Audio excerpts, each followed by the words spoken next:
cé atá an sin, Eagrán a dó. Fan second, chuir mé ma spéaclaí craoine orm ag mothú go maith ionach sásta le bheith arás an seo, cáime díospóire má buochas a gabháil le gach éine, agus nuair dhearann gach éine tá mé glabhairt gon beirt a dog an 3 comment sin ar YouTube, gur míle maigí. Ní rá ach 3 comment fát agam ach bhí mé tharbheith as le sin. Is rud cinálín scanú le nó chuireann tú ábhar éigean amach. Go háirithe bí mise déanamh short form content ar TikTok an tamar fad, mar sin nóair chuirm ábhar TikTok ní smuoine mór an faoi inis. Ach chun podcríile hosú agus úslódá go YouTube agus ruí mar sin, bhí me nervhí seach. Bí an agla orm nach bhfuil aine amach sin a gur éisteacht le podcríile trí roiige, ach is léir ón 3 comment a bhí fád agam. 1, 2, 3. 3 comment a bhí fád agam gur bhain ar a leid beirt daoine taithne was an podcríile an céad Eagrán. Mar sin gur míle maigí. Gur míle maigí méad mar dé leis an 3 comment sin. Bhí sé deas le eicáil ní amháin gur rán na comment sin fád agam ach níos táachtaí ná sin go bhfuil daoine amach an sin ag géirí podcríile trí chuige a chluistáil. Gur míle maigí. Mar sin tá mé arás arís le Eagrán a dó. Eagrán a dó. Let's go. Let's go le Eagrán a dó.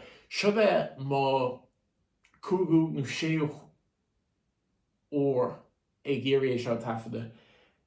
Gach ór a chosam ag tafada an seo chuirn rud éigean isteach orm. An ceann dhearann a tháinig Nico híos thugam. Nico sé sin nia go bhana. Agus tá sé freistal an scoil agus tá sé tréis an lón chríicnú agus tháinig sé thugam. Bhí sé géirí me anam ar TikTok áil. Mar bhí sé ag insint chun cairde atá aige faoin uncle atá aige agus an cuia bí sé sús ar TikTok a dhéanamh TikToks. Bhí sé tharbheith bródú. Mar sin tá mo chuine imime hail go dtí an scoil. I lár na hostéir le pí of pápéir agus chuiascoilis scrústéir. Chuine Nico ní mlíne díis ag chur an ghaige chun cín san ostéir. Más mar go amach an Nico, fair play chuits. Tá mé tharbheith bródú mar na uncle. Ach bhí sin go deas seachas é sin tá Neart nuacht agam. Tá mé is studio nua an teach an seo. Studio i quotation marks an sin gan áras. Studio nua tá mud san ostéir faoi láthair agus mud ag géirí órasán búna áil. Tá mud sa brandú sa cuartú órasán ach jeez lads, my Irish mind cannot compute céco éasca is atá sé órasán áil an seo. Do chréite. Where Giovanna takes old school SMS chuig duine éigean. Madden de words. Agus seachta chlog ar madden agus bhí gá viewings agé rih leabhar tar éis seacht. Do chréite. Tá mé ceappa agus mé daile le daft bliain ó hin agus le couple of bliain agus tú daile le daft chóir tú amach thart ar chorfá, mar bhrám, chorfá amach. Chorfá, tá mé géirí fioscóir mo chudréige agus tá droch nós agam as a bheith scoil agus a bansús as an críic mí ceart an mócnílach. Mar bhrám fú sin, tá tú géisteach le seo mar bhrám, tá mé géirí fioscóir mo chudréige. Chorfá amach tá mé ceappa thart 50, 60 hUachtaránachta ar a live agus tú déana go má dá mbeoch freigur bháin fáilt agat as an 60 nó 50 teachtar sin. Tá an chóras oideachta in Éirinn na freiseach ach tá mé Harbh buic le bheith seo I Lorna Horpa agus imón agus a bheith gaiileáil le Córas Éirinn, so tá sin gomach chum rá ionta buic as sin agus go bhfuil men seo mar sin.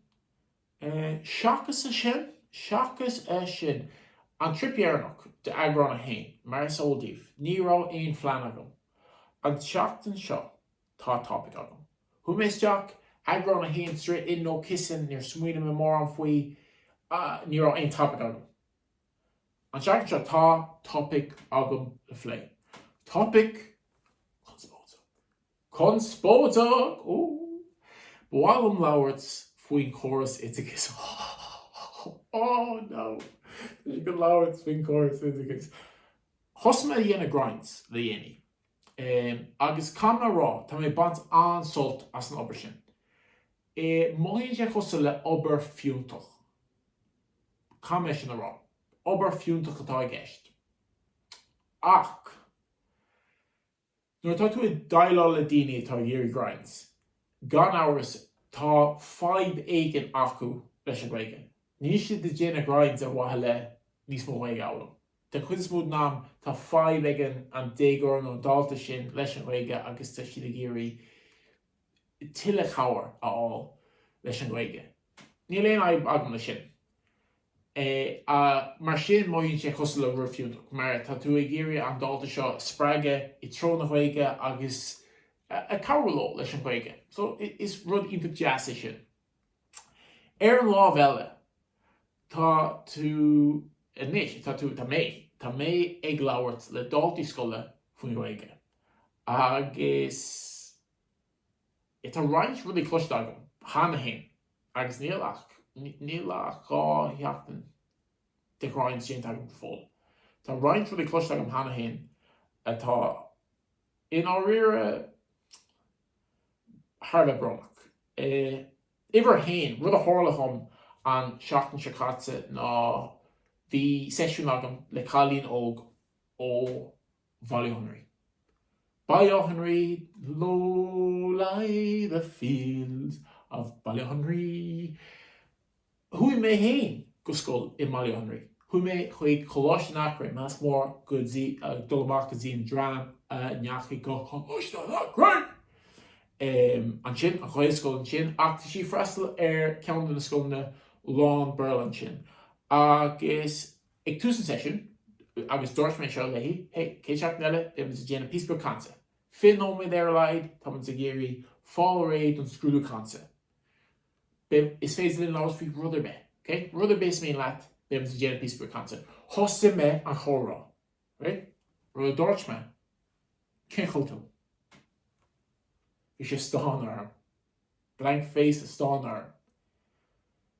Bhí mé ag ceappa beidir nar thula sin ceist. Fáid be? Deir mé ríiste. Cén chuí ina bhfuiltú. Crickets. Tá dul a ráicí. Agus an sin thug mé faoi deara céad a bhí arsúla seo. Ní chuig sin ceist. Mar sin, dúirt me agus mar bhráin. Okay? Dúirt mé seo, just dúirt me orháin, okay? Go dúirt mé seo. Conas atá tú agus lárach bhí an freagreici, go maith. Mar sin, bhí an ceist a chuir, mar tá sí loníthe Ballyhunry, okay? Tá sí ag freastal an scoil in Ballyhunry.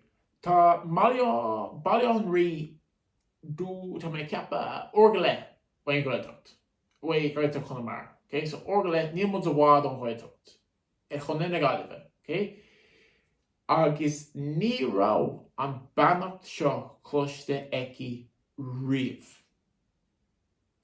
Tá sí tar éis freastal ar an bonscoil agus 5 bhliain a chatha sa meánscoil I Ballyhunry chun na gaiileh agus ní rá cé chuí bhfuil tú cloiste eici riamh. Chuir sin is deachar go mór. Maar an sin bhí mé ceistú an múdsar. Cé múdsar atá aici, cén fáil nach bhfuil si ar an ólas faoin na bannachtaí difriúil. Cé a thorlóins mar héad sé amach go Chonamara agus tá si géirí a chud gaige úsáid agus gan áras an céad rud a chluiseoidh sí ná cechuiltó storín. So tá múid éigean tar éis dearmad dhéana cechuiltó agus chunas atá tú a múna gona daltaí. Agus cumála sin chuir me ceist arthaí carbas a múntar agus bhí sé rá gras gáile múntar. Sílamta sin drochbhéasach I dro gaige Chonamara atá orga le wet san sin. Orga le, té a chóir, té hís an bóthir, orga le, bé tú a Chonamara agus bé gach duine rá cechuiltó. Agus tá tusa rá ná go daltaí scoile I ngáile Abergí conas atá tú sin níos éasca. Sin an fáid níos éasca, tamar fáid níos éasca. Breandán muid ar an gaige sa chuí go mé sé có éasca agus is féidir. So chuir sin is deachar go mór cumála sin bhí sé rá go bhfuil múntar éigean a bhí eici don tríú bliain agus sí déana staidir don test sóisreach. Bhí a múntar sin a rá ná bannaigh úsáid as Muid agus si bh scríomh in Gaeilge mar tá seans nach gceol sibh na marcna chéine. I ngáile. Tá Muid ceir go leor. Dúirt caid an na Gaeilge, gur féidir den Muid úsáid. Chuir sin is deachar go mór a rís tá an scóil seo lonithe chunné na Gaillimhe agus tú rá le daltaí scoile sa scóil sin ná bannaigh úsáid as Muid. Ba chóir go mbeadh siad ag bant úsáid as Muid agus measa léiriú ar an Gaeilge áitiúil. Comá le múna conas a rá cechuiltó an bama ceart go daoine ó Éirinn na tíre. Mar bhrón a chuir sin is deachar mar tá is léir go bhfuil dearmad déantaigh na múntarí ar dúchas agus éireacht. Tá siad díreach ag smaoine ar torthaí scrúdaithe. Tá siad ag iarraí na daltaí chuir go fada leis an áirtest agus an sin céit. Ábhar scoile atá I gceist leis an Gaeilge leis an meon sin agus tar éis sin ná bach leis an Gaeilge. Just, get through it don áirtest agus bí sin bháil sin. So chuir sin is deachar go mór nach rá cechuiltó cloiste eici riamh agus si tar éis an bunscoil ar fád chaile Gaeilge siúlaicí manscoil thús go dtí cúga bliain Gaeilge staidir dhéanamh ar an Gaeilge eici agus siúd an céad óir an seachtain seachtaite go rá cechuiltó cloiste eici. Ach a bhaach déanaí mise cinnte go mbeidh cechuiltó ar rólas eici amach seo. A gan doubt, Jesus Christ. Chuir sin is deachar go mór. Ach, is léir go bhfuil neart 5 minute ag an chóras Oideachas maidide leis an Gaeilge mar bí mé glabhras le tuile daltaí an sin agus an fáid mór acu ná an múntar. Tá an múntar ag sin sin ag tuairt nótaí dómh agus sin a méid tá siúil acu sa rang. Agus sin bránach ach comála sin bhí me smaoineh ar seo I rinn seachna. Sílam caithimid argóns nua a chruthú go cén fá tá a caithimid staidir dhéanamh ar an Gaeilge. nó cén fá ba chóirdiúil Gaeilge eolalam. Mar ní oibríonn an sell céine don Gaeilge agus an rankis. Okay? Hear me out for a second. Tá frankis éasca. Tá sell éasca a bant leis an frankis. Tá cin na daltaí is teach chuig an rá. Sín siad an sin. A bháistras. Cén fá a bhfuil muid déanamh frankis? Ceist an bhá a Pierre. Tá muid déanamh staidir ar frankis sa chuí go méid sibh an frankis se labhairt más rud é go bhfuil sibh house rank. Nu ar a leith be sibh in an tiisce sa bheagaí ar an frankis.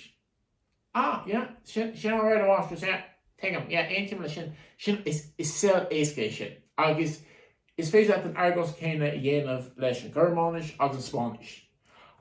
Ach, leis an Gaeilge is rud difriúil sin. Is rud difriúil sin in áir. Mar ní éidir tú rá, hey, tá ag fáil gaige sa chuí go mééis si bhná gaige a labhairt sna GaelToktaí. Níl ach ceantracha beag atá dhéiste sin, okay? Seansháin nach eibreosa sin ar d'égóirí. Mar sin, tá mise ceappa gur cámud nasca dhéana idir an Ghaeilge agus an stair. Caithí mud a bheith ag labhairt faoi stair na Ghaeilge agus scéal na Ghaeilge I rid na rang na Ghaeilge. Mar tá mud a caithe filiocht agus prós ar daltaí an tám ar fad. Hey, seo an dáin. Seo an ceist faoi dáin. Seo an ragra. Ní caiith tú ach é seo eolalam de go an geabhar agus é cáilmach arís ar scrúd fáthir. Cé fá to get through it. Mar is ábhar scoil atá. Sin an cinál meon atá áléir nar tá an chóir seo I bhaim a hí. Sílam cámud níos mó béim a chur ar stair na Ghaeilge. Cé fá a bhfuil sé tábhachtach Ghaeilge a chun an beag, an Ghaeilge cuimhne. Cé fá bhfuil a bhfuil sin tábhachtach. Cámud é seo a inscin go bháltaí. Iad chuir an ólas faoi stair na Ghaeilge, na batí scór. An chuí nach rá cead ar múntóirí Ghaeilge a múna ar feadh tam fada a bheochán na Ghaeilge, an Clive Solis. Tá siad ag play nún nig ónal an sin. Flat out a play nún nig ónal. Seo, Don bháin ó hún nig ónal, Don eile. No good. Cámas labhairt faoi núna ní ónal. Ban Harvey tábhachtach I nún nig ónal ó híh stair na Ghaeilge de. Saucy little mix. Let me tell you, a rash, it's an arm, atá catsa, núna nig ónal, amach an sin, a labhairt faoi gnéis. Ban ag labhairt faoi gnéis in Éirinn. Fadó, come on now. The sin symbol. Tá tábhacht a bhásta sin. Ní ar bháin rá sí labhairt faoi gnéis. Sí labhairt faoi gnéis. Okay? Tá sin tábhachtach. Béidir nach chóir sin a chóir ar an orteist. Ach, Pork Pierce, cá bhfuil an fíorsaigh. Chála sé. Ní sé le cáil. Chóir murder machine ar chóras. Chóir an murder machine ar silvers orteiste. That should shake things up. Chóir murder machine sin. Sílam go bhfuil gáil a níos mó play ar stair na Ghaeilge agus scéal na Ghaeilge I rang na Ghaeilge in honor the bheith just the caithe dáin agus or the caithe filiocht agus prós ar daltaí as rá fálam I sin fálam na freagraí sin a méid. Caithí tuiscint sa bheith acu ar cé go tábhachtach is atá an teanga seo. Cé fáil sé tábhachtach, cé fáil ba chóirún é a eolalam agus é a chuimhnú. Ach Seanswa go mé labhairt an seo I lár na hóstéir agus ní bhéine ag éisteach leis an airún seo agus seanswa nach bheith éin agus a chóras. Tuairdum second an sin tá hádam isce áil.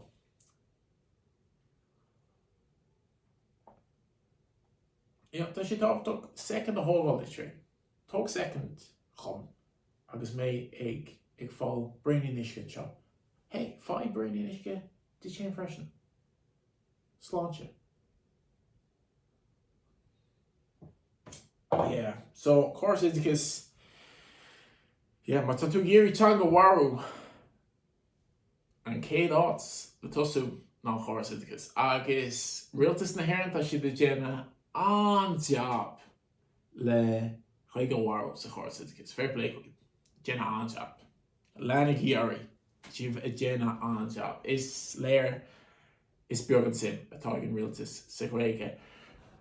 Segway jazz sin mar an acha aine an díospóireacht I díospóireacht na hUachtaránachta a bhí ar Virgin Media sin coppla an tseachtain nar hagan sa seoach be tseachtain yes.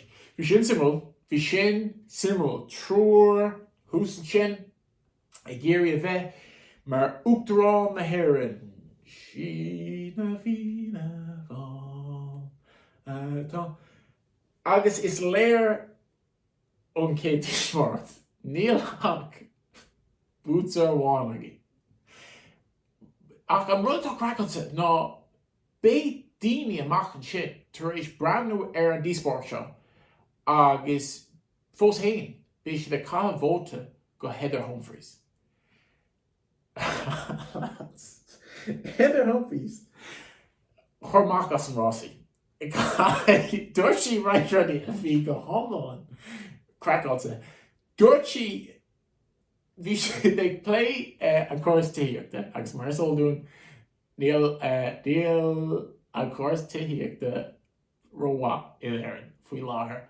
Bhí si ag play an topic sin agus dúirt Heather ba chóir dún a bheith brandú béidir smaointí eile nó bailí eile inar féidir linn an GaelTok. Mar shampla 3D printing. Tá Heather rá tá si más rud é go mbeidh si mar hUachtaránachta Éirinn bé sé machchan sin a 3D printáil na tí dún. Bé sé 3D printáil na tí dún. I don't think so. Ní ceap fan é. Bhí sin crackáilte. Rud crackáilte le rá. Yeah, 3D printing gonna tí agus chomála sin an creisin aine nuair dhearann Heather Humphreys go fáil ón móí sí chuige. Right? Tá mis go gal sléir. Ag nuair dhearann sí gur fáil ón Jesus Christ. Tor secondum. Beidir brainí is go ríis. Should I Nico to share rash? No, to she no back. That couldn't say them in on Eagrán Shampla. Éirinn Queen. Heather Humphreys, Dorchi ge she sauce to Hoiga Aulum. It's a good year, machine. Okay, I want to both myself. So she sauce to Hoiga Aulum. Masro de go she mar hUachtaránachta Éirinn. Heather, V2 mar hour. Na GaelTokta fat tamil sin. Agus níl gaige agat go fóil? Ní cheasanna sin le cíal. Bhí ara GaelTokta agin fat tamil wá agus ní rá gaige eici. You know, sin stádas na gaige fi chuig. Bhí sin crackáilte. Ní rá agam go si mar ara na GaelTokta. Ach, bhí si mar ara na GaelTokta níl gaige eici ach más rud é go mbeidh si mar hUachtaránachta Éirinn fáil móí sí chuige. Seans bheag, Éirinn, seans bheag. I don't believe it. I don't believe go dhéanamh sí sin. Chomála sin Jim Gavin, bhí Jim Gavin Grammer, cáma sin ará, bhí Jim Gavin Grammer mar bhí sé chosa le lad tá lad éigean I gcaithce le rá. Is common más támú de leabhas fi bunscoil nó manscoil nó ollscoil. Tá lad éigean atá just go thomlán cáilsa an tamar fáil. Nuair a chórann sa múntar ceist tá sé na dam hain. Bhí Jim Gavin costa lei sin. Gach ceist a bhí cuartha bhí sé tharbheith na ríseacht Éirinn níl an taithí aige I cuasaí polítíochta Éirinn freisin. So I mthór hain cai Jim dul arás agus béidir fear an pelle nuál. Béidir fear le gaiile. Who knows? You know? Tá muns beag an. Na, ní bí mis sé brandú ar mór an pelle nó rire. Ach, jo, té arás go blach lia big obair le na pelladóirí. Okay? Tá tú all right sin. Big obair le na pelladóirí sin an cinál damtá agat fána sin. Tá mé ceappa go sé out of his depth le cuasaí polítíochta. Banning me mistakenly great for a second. Tá an isce the year man yo. Tá an isce just the year. And she's all right. Tá she sock che hon shot in yo. She had for cool came Jake. So sock che go Éirinn nach og I lorn the horpa. Refreshing. Yeah, but shin on presidential debate. I can't make her all Catherine Connolly on Warish. Shillam Gwillam an mion sin ag gacha le Ghaeilgeoir. Tá Catherine Connolly I de gwa tá go ige eici, tá go ige mar príomh I'm eici, príomh príomh téama eici I gcaithce le díospóireacht, I gcaithce le píosa cansa tá déanta eici Gaeilge agus díocháin. Agus bí sé glabhras go minic faoin gáthopaic sin agus is deas le chostal ná ré. Sí anmha chaimrá ní féidir an lucht a bit áil ar a chuir ar Catherine Connolly sí anmha. Labhar sí go muoíneach má tá Catherine Connolly mar ceanara ar mothíorsa. Tá mis sé sásta rud a bé dhéanamtí. Rud a bé Catherine, Abre, Déanamé, Fibre bé. Ach fós hain bétíní amach sin ag cá bhóta ar son Heather Humphreys agus a cá bhóta eile ar son Jim Cavan. Sin chu Éirinn se? Chumála sin nó chur mar chuine pe duine bhí gceannas ar an díospóireacht ní cuimhin an tam bhíar ceisna ar Jim Cavan faoin na policy a bhí ag Fianna Fáil. Is léir nach rá clú aige faoin na policy seo le den am, so yes, léir nach bhfuil an taige chus politic. Ach, líach Instagram tá me tris breanúir ar an díospóireacht sin. Ar bháil le síimseocht an áire, ar bháil le síimseocht, agus bhá mé an tanbas. Sin é mar scéalte go dtí seo Aisling, an féidir an labhar faoi Aisling ar fan sacant Aisling agus mór agus mór sin go AI intlach siirge Aisling tháinig GaelTok an tanmatá an canal ar TikTok ar an bhód le déine agus si de crochú ábhar chuige ag bansúsáid as intlacht hairge. Ní rá daoine sásta le seo harba. Sílam nuair chuid siad ábhar agus bíon takes amháin a gceist, couple of pictures féidir scroll all trees, bíon daoine áráid le sin mar go minic níl tú ná eagrú amach an AI a rinne seo nó an duine fear chuine a dhearna seo. Mar sin tá daoine áráid leis an ábhar sin ach an bot Aisling atá acu. Ní rá daoine sásta le seo a horribe. Ní rá siad sásta le seo. Bhí grán acu ar Aisling. Agus tuigem mar just ní rá daoine sásta agus sílam rud harba mí nádortha é le bheith labhart in aontanga rud harba mí nádortha é bata chlostal robód éige an chlostal ag labhartanga ar nós duine. Ach sílam go muosa na Gaeilge tá an teanga seo harba tábhachtach go daoine a labharas go aige.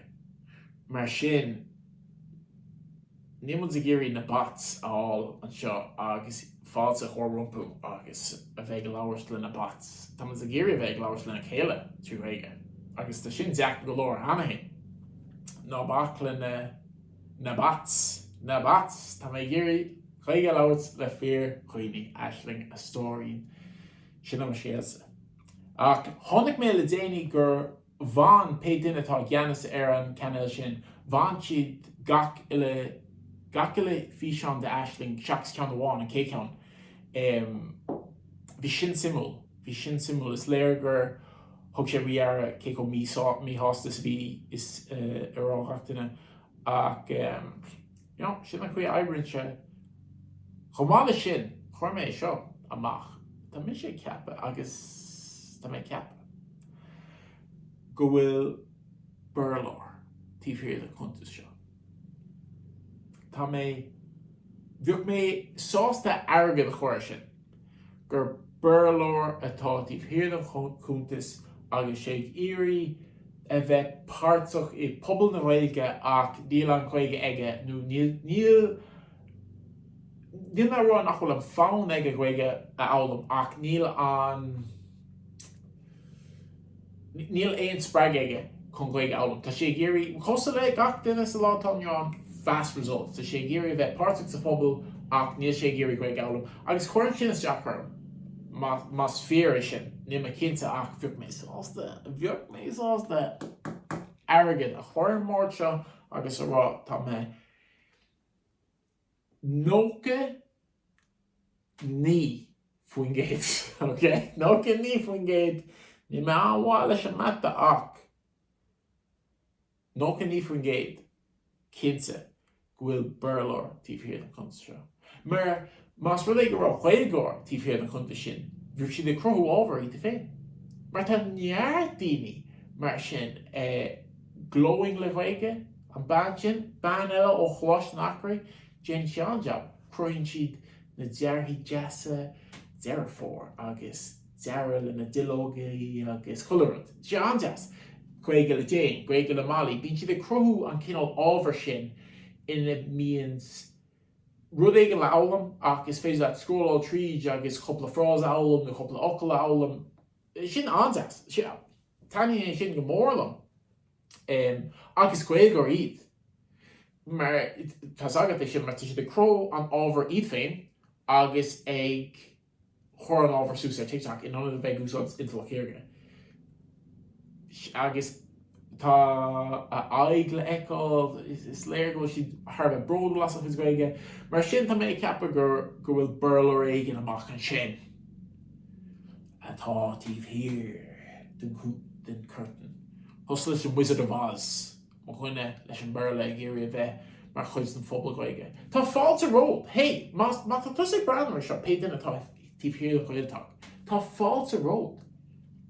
Come on, everybody on board. Fálam Gaeilge, ach fálam Gaeilge. Déanaí ar Gaeilge álam. Come on, tá daoine hús ar TikTok, níl an Gaeilge